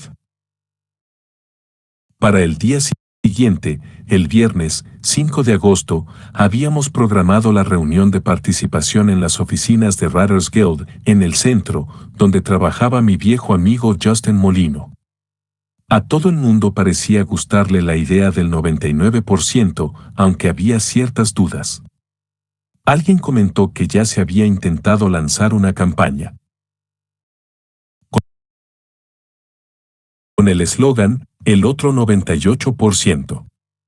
Estaba claro que la idea no era del todo original. Probablemente, a cualquier otro grupo de personas distintos se le ocurriese algo similar más o menos al mismo tiempo. Pero, como se pudo ver, nosotros lo expresamos en el momento y el lugar adecuados. Al poco, Georgia, junto con Luis y Begonia, dos indignados españoles, estaba preparando un folleto, nuestro primer folleto, para anunciar la Asamblea General del martes, que ya empezamos a llamar AG-13. Reuniones. Marisa vino a esa siguiente AG y, cuando nos separamos en grupos, tuvimos la idea de poner en marcha un grupo de trabajo de formación. Nuestro colectivo se componía principalmente de jóvenes activistas que habían dado sus primeros pasos en Bloombergville, entusiasmados con la idea del procedimiento de consenso y la acción directa, pero pocos tenían experiencia real con ninguna de esas cosas. Al principio, procedimientos era un caos. Muchos de sus miembros no parecían comprender que un bloqueo, es decir, un veto, que se tiene normalmente como último recurso, era algo distinto a un voto negativo, e incluso los moderadores, que se suponía que debían hacer funcionar las reuniones, tendían a iniciar los debates de las propuestas no preguntando si alguien necesitaba aclaraciones o tenía dudas, sino diciendo simplemente, vale, esa es la propuesta. Alguien la bloquea. Además de formación en el proceso democrático, existía una carencia de habilidades básicas para la acción de calle. Necesitábamos encontrar a gente que ofreciese formación jurídica, al menos para que todo el mundo supiera qué hacer en caso de arresto, ya que, sin ninguna duda, a algunos nos iban a detener, decidiéramos o no hacer algo ilegal. Y necesitábamos otra cosa más, formación médica para saber qué hacer si herían a un compañero y formación en desobediencia civil, para enseñar a la gente cuándo y cómo bloquear el paso cogiéndose de los brazos, dejar el cuerpo, muerto, y cumplir o no las órdenes. Pasé gran parte de las siguientes semanas buscando a viejos amigos de la Direct Action Network que se habían escondido, jubilado, fundido, rendido, puesto a trabajar o marchado a vivir a una granja ecológica, para convencerles de que este no era otro comienzo en falso, que esta vez era real, y conseguir que se nos unieran y compartiesen su experiencia. Me llevó un tiempo, pero poco a poco, muchos fueron volviendo. En aquella primera AG en el Irish Hunger Memorial, decidimos que todas las siguientes asambleas se celebrasen en el Tompkins Square Park del East Village, es decir, no en los alrededores relativamente inhóspitos de Wall Street, sino en el corazón de una comunidad real de Nueva York, en el tipo de sitio donde esperábamos ver surgir al final asambleas locales. Marisa y yo acordamos moderar la primera de ellas, el 13 de agosto, ya que Marisa tenía bastante experiencia con el procedimiento de consenso. De hecho, se le daba tan bien, y todo el mundo estaba al principio tan inseguro, que terminó teniendo que ayudar a moderar las siguientes 4. Se convirtió en la mujer que lo mantenía todo unido, y en casi todas las reuniones de los grupos de trabajo coordinaba e ideaba planes. De no estar ella, me habría sorprendido que hubiese salido algo de todo esto. Asterisco, asterisco, asterisco. Durante las siguientes semanas empezó a tomar forma un plan. Decidimos que lo que de verdad queríamos conseguir era algo como lo que ya se había logrado en Atenas, Barcelona y Madrid, donde miles de ciudadanos de a pie, en su mayoría totalmente inexpertos en cuestiones de movilización política, se habían mostrado dispuestos a ocupar plazas públicas para protestar contra la clase alta de sus respectivos países. La idea sería ocupar un espacio público similar para crear una asamblea general neoyorquina que pudiera, al igual que sus parientes europeos, actuar como un modelo de auténtica democracia directa para contrarrestar la charada corrupta que el gobierno estadounidense nos presentaba como democracia. La acción de Wall Street sería un trampolín para la creación de toda una red de asambleas similares. Esos eran nuestros objetivos, pero resultaba imposible predecir lo que iba a ocurrir realmente el día 17. Adbusters nos había asegurado que había 90,000 personas que nos seguían a través de su página web y, además, habían pronosticado que 20,000 llenarían las calles. Obviamente, eso no iba a ocurrir. ¿Pero cuántos se presentarían? Y, lo que es más, ¿qué íbamos a hacer con la gente llegado el momento? Éramos plenamente conscientes de a lo que nos enfrentábamos. La policía de Nueva York contaba con cerca de 40,000 efectivos. Al alcalde Bloomberg le gusta afirmar que si la ciudad de Nueva York fuera un país independiente, su policía sería el 7º ejército más grande del mundo, 14. Por su parte, Wall Street era probablemente el espacio público individual con mayor presencia policial del planeta. ¿Sería posible emprender algún tipo de acción cerca de la bolsa? Sin duda, ni nos planteábamos bloquearla, ni siquiera durante un rato. Probablemente fuese imposible en cualquier circunstancia, dado el nuevo entorno de seguridad establecido tras el 11 de septiembre, pero de todas formas era inviable teniendo solo 6 semanas para prepararlo. En las reuniones de los grupos de trabajo y en la lista de correo se lanzaron ideas disparatadas. Era probable que la policía nos superase enormemente en número. Quizá pudiéramos usar de algún modo esa apabullante presencia policial en su contra, haciéndola parecer ridícula. Una de las ideas era anunciar un bloqueo a la cocaína. Formaríamos una cadena humana rodeando la zona de la bolsa y declararíamos que no íbamos a permitir el acceso de cocaína hasta que Wall Street aceptase nuestras exigencias y, pasados 3 días, tampoco prostitutas. Otra idea, más práctica, era que el grupo de trabajo que ya se estaba coordinando con las personas que ocupaban las plazas en Grecia, España, Alemania y Oriente Medio crease una especie de encuentro por Internet. De algún modo, las imágenes se proyectarían en el muro de la bolsa, permitiendo a los portavoces de cada ocupación expresar sus opiniones sobre los financieros de Wall Street directamente. Creíamos que algo así ayudaría a crear un movimiento a largo plazo, pues el primer día ya habríamos conseguido algo real, lo que se convertiría en una especie de acto histórico menor, incluso aunque no hubiese un segundo. Pequeñas victorias como esas siempre son cruciales. Uno siempre quiere poder volver a casa y decir que ha hecho algo que nadie ha hecho antes. Pero técnicamente, dadas nuestras limitaciones de tiempo y dinero, resultó imposible sacarlo adelante. 15. Para ser del todo sincero, durante esas semanas frenéticas, la mayor preocupación para muchos de nosotros, los veteranos, era cómo garantizar que el acto inicial no resultara un fiasco absoluto. Queríamos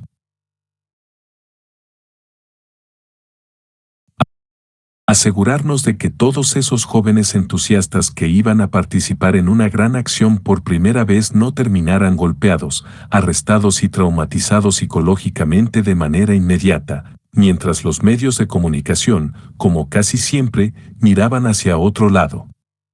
Antes de poner la acción en marcha, había que solventar algunos conflictos internos. La mayoría de los anarquistas más cascarrabias del núcleo duro de Nueva York se negó a unirse a nosotros y, de hecho, se mofaba desde fuera llamándonos reformistas.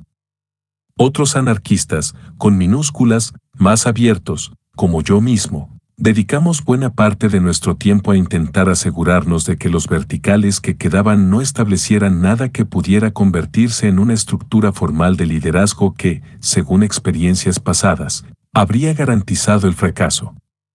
El WWP se salió de la organización muy pronto, pero un puñado de estudiantes y seguidores de la hizo. Una docena en total más o menos, no dejó de presionar. En pos de una mayor centralización. Una de las mayores disputas se produjo en torno a la cuestión de los enlaces con la policía y los manifestantes voluntarios. Para los verticales, por su experiencia en Bloombergville, era una simple necesidad práctica disponer de 2 o 3 negociadores formados para comunicarse con la policía y de voluntarios para transmitir información a los ocupantes. Los horizontales insistían en que cualquier organización de ese tipo se convertiría de inmediato en una estructura de liderazgo que daría órdenes, ya que la policía trataría en todo momento de identificar a los líderes y, si no los encontraba, crearía una estructura de liderazgo llegando a acuerdos directamente con los negociadores para luego insistir en que se encargasen ellos, y los voluntarios, de ponerlos en práctica. Votamos al respecto. Bueno, es más correcto decir que hicimos una votación no vinculante, que consiste en que los moderadores piden que la gente levante la mano, en caso de estar a favor, la baje, en caso de estar en contra, o la ponga de lado, como gesto de abstención o de indecisión, para hacerse una idea de la opinión general y ver si tiene sentido seguir insistiendo. En este caso, no.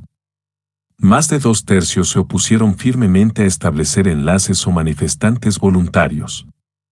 En aquel momento, el compromiso con la horizontalidad quedó confirmado de manera definitiva. Surgieron controversias sobre la participación de varios grupos alternativos, que iban desde seguidores de Lyndon LaRouche hasta una mujer de un grupo poco definido, y posiblemente inexistente, llamado US The Average, que bloqueaba sistemáticamente cualquier intento de acercarnos a los sindicatos porque pensaba que debíamos atraer a disidentes del Tea Party. En un momento, los debates en la AG se hicieron tan polémicos que terminamos por cambiar nuestros signos. Habíamos venido usando una señal para, respuesta directa, agitar las 2 manos arriba y abajo, con los dedos estirados, que servía para cuando alguien tenía alguna información crucial. No, la acción no cae en martes, cae en miércoles, y quería pedirle al moderador que interrumpiese el turno de palabra para comentarlo. La gente no tardó en usar ese signo para declaraciones en la línea de, el grupo tiene que saber cuánto discrepo con esa última afirmación, y nos vimos entonces reducidos a un espectáculo de varios reaccionarios sentados en el suelo agitándose los índices unos a otros continuamente, enfrascados en una discusión hasta que esto les obligábamos a callarse. Terminé por sugerir que nos deshiciéramos de la respuesta directa y la sustituyéramos por punto de información, levantando la mano. Estoy seguro de que no fue algo que yo me inventase, sino que lo debí de ver en algún sitio y, curiosamente, una vez adoptado, puso fin a las discusiones personales y mejoró la calidad de nuestro debate. El día. No estoy estoy seguro de cuándo ni cómo el grupo de trabajo de tácticas tomó la decisión, pero muy pronto se fraguó el consenso emergente de que íbamos a ocupar un parque. En realidad, era la única opción práctica.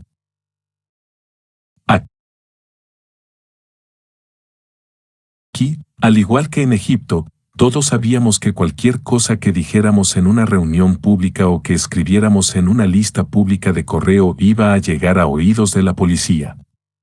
Así que, cuando unas semanas antes de la fecha, el grupo de tácticas eligió una ubicación pública, la Chase Plaza, una zona espaciosa delante del edificio del Chase Manhattan Bank, a 2 manzanas de la bolsa, con una escultura de Picasso preciosa y, en teoría, abierta en todo momento al público, y anunció en nuestros medios de difusión que íbamos a celebrar allí la AG el 17 de septiembre. Se dio por sentado que las autoridades municipales iban a clausurar el espacio.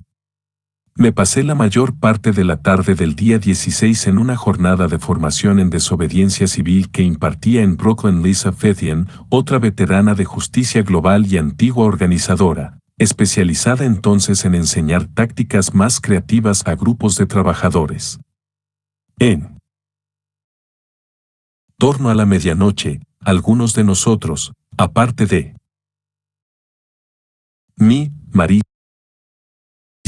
Lisa y McMaguire, un veterano anarquista desaliñado con barbas que acababa de llegar de Baltimore, nos detuvimos en Wall Street para hacer un reconocimiento y descubrir, claro, que la plaza estaba vallada y cerrada al público sin motivo alguno, durante un periodo de tiempo no especificado. Pues nada, dijo Marisa. Estoy segura de que el grupo de tácticas tiene más de un plan B. No sabía cuáles eran esos planes, por entonces había estado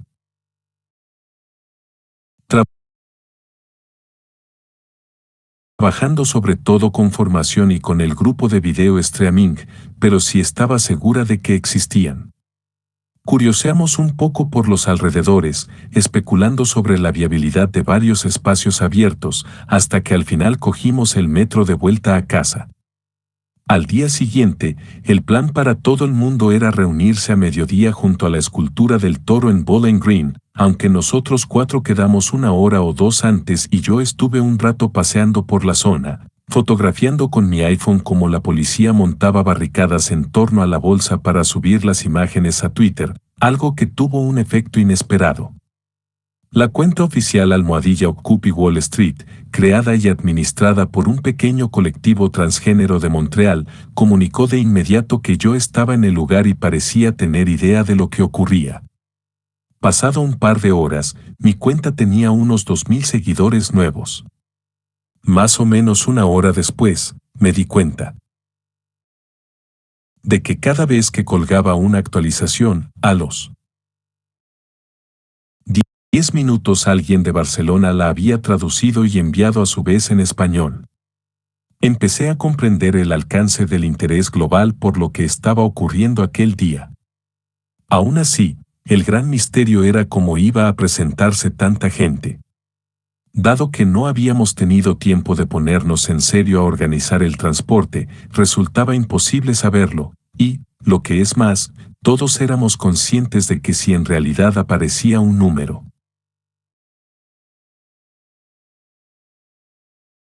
considerable de personas, no tendríamos más opción que acampar en algún sitio, aunque ese no fuera el plan, ya que no habíamos organizado alojamiento y no teníamos sitio donde ubicar a la gente. No obstante, al principio no dio la sensación de que eso fuese a suponer ningún problema, pues el número de asistentes era decepcionantemente pequeño. Y no solo eso, muchos de los que se presentaban parecían totalmente fuera de lugar. Recuerdo a unos 12 de Protest Chaplains con togas blancas cantando himnos radicales y, a 1 docena de metros, un coro rival, formado también por unos 12 cantantes, seguidores de Lyndon LaRouche, que entonaban armonías clásicas muy elaboradas. De cuando en cuando, aparecían grupitos de chavales itinerantes sin hogar, quizás solo fueran activistas con pintas de hippies, y hacían turnos para marchar en torno a las barricadas que la policía había levantado alrededor de la escultura del toro, protegida en todo momento con mucho tesón por un Escuadrón de agentes uniformados. Poco a poco, me fui dando cuenta de que el número de gente iba creciendo. Para cuando el reverendo Billy, un famoso artista de performance radical, había empezado a predicar desde la escalinata del Museum of the American Indian en el extremo sur del Bowling Green Park, parecía que éramos al menos 1000. En un momento, alguien me metió un mapa en la mano, tenía 5 números distintos, cada uno correspondía a un parque accesible a pie desde allí que podía servir como lugar apropiado para la AG. Sobre las 14:30 se extendió la información de que íbamos a dirigirnos a la ubicación N grado 5. Era el Zuccotti Park. Asterisco, asterisco, asterisco. Para cuando llegamos al Zuccotti Park, estaba claro que había tanta gente, 2000, tirando por lo bajo, que no sabíamos con mucha seguridad si iba a ser posible celebrar una asamblea general. Alguien, dicen que uno de los estudiantes organizadores de fuera de la ciudad, se puso de pie en uno de los grandes bancos de piedra que decoran el parque para anunciar que nos íbamos a dividir en grupos de 30 personas durante 1 hora, con el objetivo de iniciar una lluvia de ideas sobre una sociedad auténticamente democrática o sobre cualquier otra cosa que estuviese entre las preocupaciones políticas más vitales para los participantes. Resultó ser una muy buena idea. Al poco, el parque entero era un laberinto de pequeños círculos que dieron al grupo de trabajo de procedimientos, reunido rápidamente, la oportunidad de improvisar un plan. Sin duda, iba a ser el trabajo de moderación del siglo.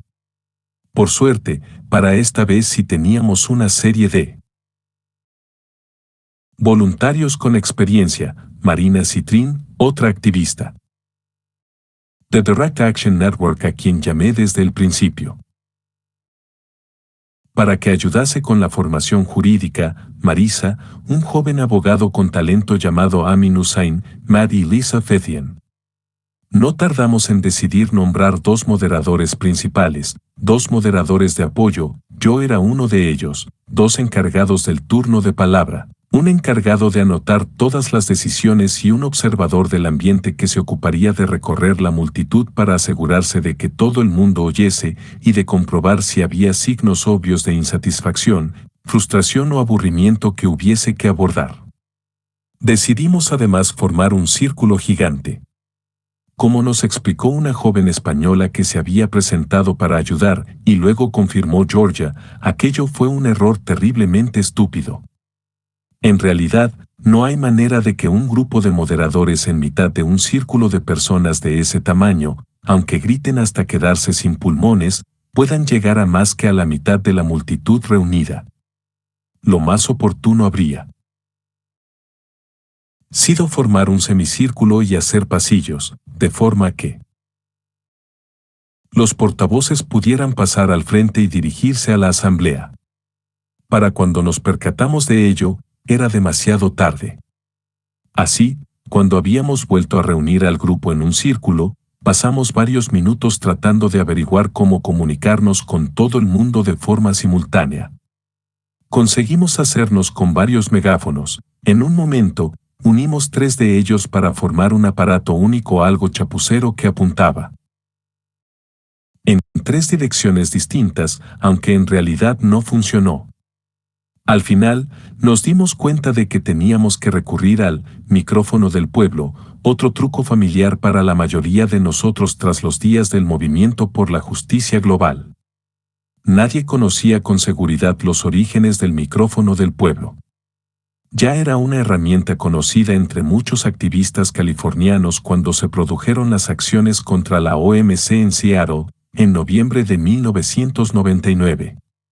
De algún modo, llama la atención que no haya huellas de su existencia mucho antes. Es una solución perfecta a un problema obvio al que debe de haberse enfrentado la gente en grandes asambleas una y otra vez durante miles de años. Quizá fuese común en periodos tempranos de la historia humana y no lo remarcaran porque su uso se considerase evidente, sin más. La cosa es muy sencilla, una persona habla en voz alta, haciendo pausas cada 10 o 20 palabras, en las pausas, quienes están dentro de ese campo de audición repiten lo que se ha dicho, y así las palabras llegan el doble de lejos que de otra manera. No solo es práctico, sino que además, según descubrimos, tiene un efecto curioso y profundamente democrático. En primer lugar, disuade con mucho las peroratas. Casi todo el mundo termina teniendo la sensatez de no divagar de manera innecesaria si sabe que hay 1000 personas esperando para repetir sus palabras. En segundo lugar, ya que puede hablar cualquier persona y todos tienen que repetir las palabras, se obliga a los participantes a escuchar de verdad lo que dice el resto. No obstante, en aquel momento no pensábamos tanto en las implicaciones filosóficas como en problemas prácticos inmediatos. Éramos 2000 personas en un parque, rodeadas por al menos 1000 policías. Nuestros vigilantes confirmaron que en los alrededores había una congregación muy ostentosa de caballos, motos, furgonetas y equipos antidisturbios. Policías con camisas blancas, es decir, comandantes, le preguntaban a cualquiera que les pareciese un líder cuáles eran nuestros planes. En ese momento, ayudó mucho que, aunque alguien hubiese estado tentado de actuar como enlace, habría sido incapaz de contarles nada. La reunión continuó hasta muy tarde. Nos habíamos ocupado de no anunciar ningún plan concreto para después de la asamblea, en parte porque no queríamos tomar decisiones por los demás y en parte para asegurar que, antes de caer en debates teóricos abstractos, el primer punto en el orden del día de la AG fuese la mera cuestión práctica de decidir qué queríamos hacer todos a continuación. Aquello funcionó muy bien para marcar el tono.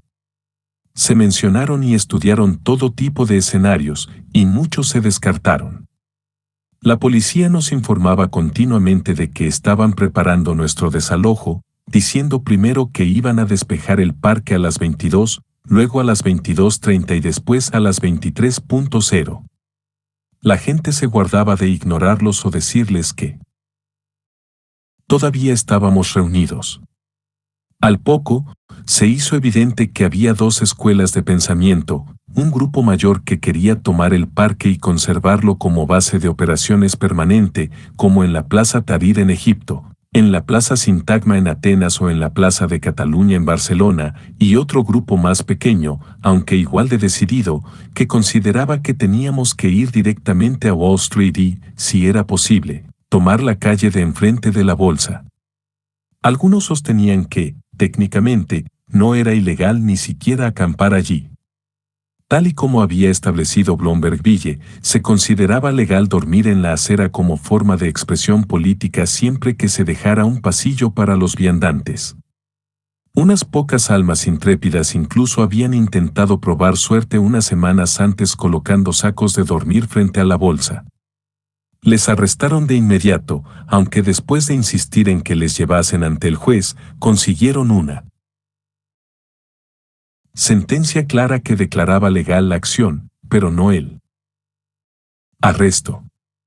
Algunos insistían en que con ese precedente la policía no se iba a atrever a detenernos por la misma acción en el mismo sitio, una segunda vez. Otros señalaban que si las autoridades municipales ya se habían gastado muy probablemente cerca de $1 millón en pagar horas extra a los policías solo para una acción de este tipo, quizá no les preocupara gastarse 20 o 30 mil más en compensaciones por arrestos indebidos. Nos iban a detener de cualquier forma. Cuando se funciona por consenso, el grupo no vota, sino que trabaja para crear un compromiso o, mejor, una síntesis creativa que todo el mundo pueda aceptar. Y ese era en nuestro caso. El punto crucial llegó cuando Mac, el veterano anarquista de Baltimore, planteó la siguiente propuesta: parece haber dos posturas. Parece haber dos posturas, repitió la multitud. Quedarnos en el parque o marchar hasta Wall Street. Quedarnos en el parque o marchar hasta Wall Street. No sabemos si nos van a dejar pasar aquí la noche. No sabemos si nos van a dejar pasar aquí la noche. Está claro que lo último que quiere la policía es que marchemos a Wall Street. Está claro que lo último que quiere la policía es que marchemos a Wall Street. Así que propongo lo siguiente, hagamos saber que vamos a ocupar la plaza, hagamos saber que vamos a ocupar la plaza. Y que si la policía intenta echarnos, marcharemos de inmediato hacia Wall Street. Y que si la policía intenta echarnos, marcharemos de inmediato hacia Wall Street. Después de una media hora de discusión revuelta, aclaraciones y sugerencias, buscamos el consenso en torno a una propuesta basada en la sugerencia de Mac y el grupo decidió hacer exactamente eso. Asterisco, asterisco, asterisco. El auténtico mérito de lo que ocurrió después, en cuestión de semanas, el movimiento se había extendido a 800 ciudades distintas, con flujos de apoyo por parte de grupos radicales de oposición que llegaban hasta China. Es principalmente de los jóvenes que se atrincheraron de un modo tan incondicional y se negaron a marcharse, pese a los innumerables actos, en muchos casos, claramente ilegales, de represión policial, diseñados para intimidar y para hacer de la vida en el parque algo tan deplorable que los habitantes se desmoralizasen y abandonasen el proyecto, por ejemplo, negándose a dejar que los activistas cubriesen los ordenadores con toldos cuando llovía, y a lo que al final fueron actos calculados de terrorismo que incluyeron porras y gas pimienta. No obstante, no era la primera vez que tenaces activistas aguantaban heroicamente bajo esas condiciones desde los campamentos en defensa de los bosques de la década de 1990 hasta, recientemente, Bloombergville, y el mundo los ignoraba sin más. Yo no podía evitar hacerme la misma pregunta que mi amiga egipcia Dina sopesó tras el derrocamiento del gobierno de Mubarak: ¿por qué esta vez no ha pasado? ¿Qué hemos hecho bien por fin? N. 02. ¿Por qué funcionó? Ninguno de nosotros estaba preparado para lo que ocurrió después. Fue bastante sorprendente que la policía no desalojara de inmediato a los ocupantes. El escenario que considerábamos más probable era que esa misma noche soltaran contra nosotros a cientos de antidisturbios apoyados por caballos y helicópteros. Sin duda, eso se habría ajustado al estilo de la policía neoyorquina, cuya estrategia usual es arrollar a los manifestantes con pura fuerza numérica. En este caso, sin embargo, alguien tomó la decisión de contenerse. Uno de los motivos para ello era la ambigüedad de la situación legal. Los parques públicos cierran a las 24, pero el Zuccotti Park era un híbrido de espacio público-privado, propiedad de una empresa de inversiones, Brookfield Office Properties. Técnicamente, esas propiedades públicas de titularidad privada son accesibles las 24 horas del día al público. Aún así, por nuestra experiencia sabíamos que la mera existencia de una ley así habría sido de escasa relevancia si las autoridades hubiesen decidido que, de todos modos, querían desalojarnos, pero a ellas les sirvió de cortina de humo. ¿Y para qué querían una cortina de humo? Al principio, no obstante, la estrategia policial fue la de un acoso mínimo constante para hacer que las condiciones fuesen tan desagradables que